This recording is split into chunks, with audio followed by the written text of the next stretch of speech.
3D movie बघताना काही scenes मध्ये कॅरेक्टर लिटरली समोर आल्यासारखं वाटतं ना, पण ग्लासेस काढले की सगळं डबल डबल दिसायला लागतं. असं का बरं होतं? आपल्या दोन्ही डोळ्यांना जग थोड्या वेगळ्या अँगल मधून दिसत असतं. मेंदू त्या दोघं इमेजेस कंबाईन करून डेप्थ म्हणजेच 3D फील तयार करतो. सिनेमामध्ये 3D ग्लासेसने हेच ट्रिक वापरली जाते.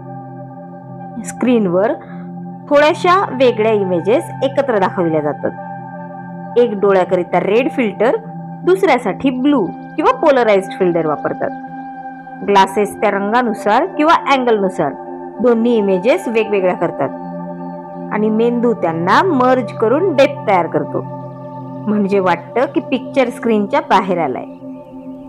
तू पहिल्यांदा 3D मूवी कोणती बघितली होती? कमेंटमध्ये मला नक्की सांग आणि हा व्हिडिओ शेअर कर, कारण तुझ्या मूवी बडीजला पण विजन ट्रिक्सची ही मजा समजायलाच हवी.